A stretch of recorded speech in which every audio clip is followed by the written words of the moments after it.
Alright, and welcome to another episode of Eat, Smoke, Drink. Today I am going to be taking you through the Glenglassaugh Singatory Vintage Cask Strength 1979, 33 years old, one of 187 bottles. So man, that is not much bottles left in that at all. So, you know, it would have been a smaller barrel to begin with, but 33 years old, 50.7% Glenglassaugh Signature. So this is, from memory, this is the oldest, if not one of the oldest Glenglassaughs I have ever had. So pretty exciting. I've never tried this whiskey before, so it is the first time I'm trying it with you. And sometimes when you've got a whiskey like this, the cork starts to give a little bit, and it's got a little bit of bits of stuff in the spirit, which is annoying, but nothing you can do about that. Anyway, once again, I am using the butt plug glass. If you're new to my channel, welcome. Hit subscribe and hit that bell. If you're new to my channel, my ideology is as a bespoke whiskey experience as I can get. So I try not to go through too many generic bottles. One, because I am a self-confessed whiskey snob, not scared to admit it. If you're going to do harm to your body, you might as well do it right. Okay, the harm for good whiskies is the same as bad whiskey, so why have bad whiskey? Drink less, drink the best. But secondly, our whiskey club basically means we have the ability to source these bottles and share them collectively with the group, and it gives me the chance to review them for you as well. And you know, you can decide whether you buy them or not. I don't rate things by a point. I rate things in terms of, do I like it? What am I smelling? And what am I tasting? Okay, and I'm using the butt plug glass, aka the 1920s blender's glass, because this particular glass just enables me to, what's that word? Nose a bit more. It's like a megaphone. You can't, it's harder to miss smells. Anyway, let's get nosing.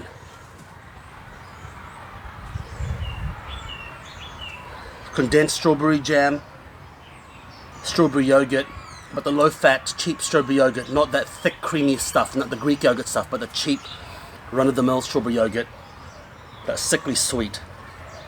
Now this is, hell, I don't even know what barrel that is, I don't care. But Glenglassaugh, I'm presuming there's going to be a sherry portion in it, probably a refill. I can get a good amount of vanilla in there though, sickly coconut, cinnamon, burnt orange oil, toasted orange peel,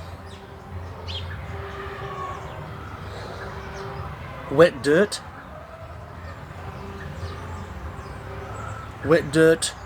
leather, wet leather, freshly tanned leather, wet, freshly tanned leather.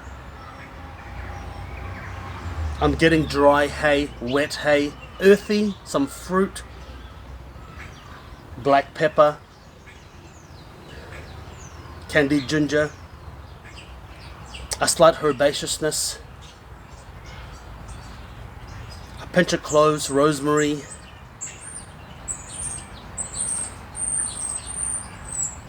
burnt butter,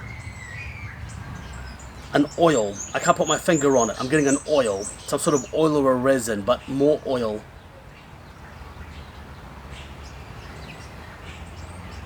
Mustard oil. You know when you go to your local Indian shop and mustard oil. Wow, what a complex nose.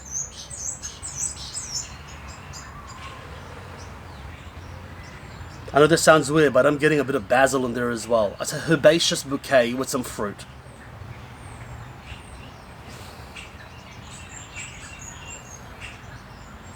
Oh man, that's exciting. That's very exciting. I'm looking forward to trying the shit out of that.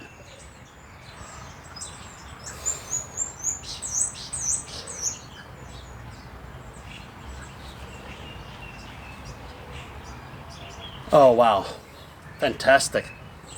Now I'm nosing a bit more. I'm getting a little bit more.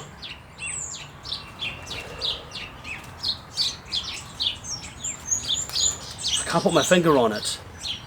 But so the nose is so complex, so much going on in there.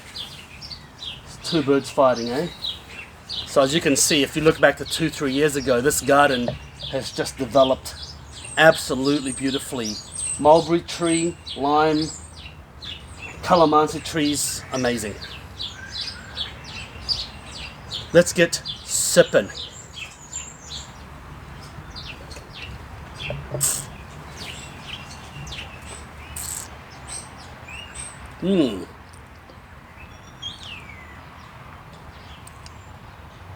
Oh, that is Earl Grey and whiskey right there.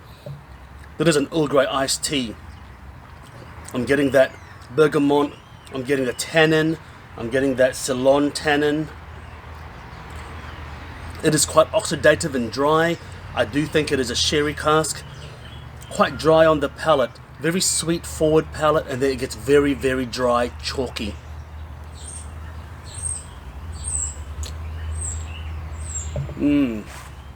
Wow. It's dry yet oily at the same time. Definitely leathery, slightly medicinal, herbal, licorice. Definitely getting the basil in there. Some fresh tarragon. Slightly metallic and irony, like a liver pate.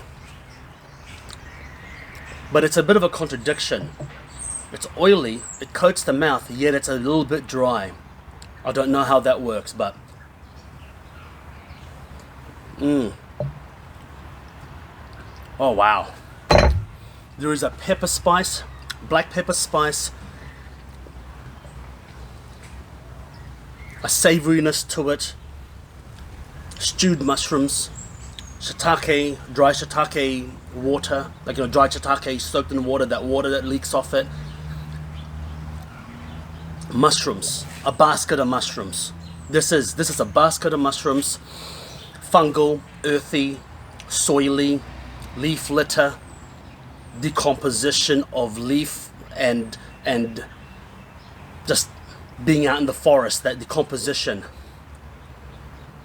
but not like a rotten rank, but more of a mushroom really, fungal and mushroomy. Wow. A little dusty, old wood, old wet wood. That is fantastic. Old wet wood, dusty, old books, like an old leather-bound Bible, and old wet wood like an old priest's junk. Hell, this is my first dram of the morning, so good morning to you too, baby. That is a fantastic dram. However, the finish is not as much as I'd like it to be. For something so old that's been given so much from a barrel, well, presumably so much from a barrel, it is actually lacking a little bit in power and complexity on the palate. Not as much as I think it deserves, to be honest. 1979 as well, a slightly different era to modern day releases, but I'm thinking the barrel was a refill barrel, I'm not sure, but it's just not as punchy, it's not as flavoursome and longer finish as I want it to be for such a old whiskey. Look, I don't think it's a bad whiskey, but I'm not sure if it is worth the price and hunting down for what it is. That's my judgment on it. Delicious, but not delicious enough in my opinion. It's not every day I condemn a whiskey to that, but it's not delicious enough for me. Look, until next time, make sure you eat, smoke, drink. Cheers.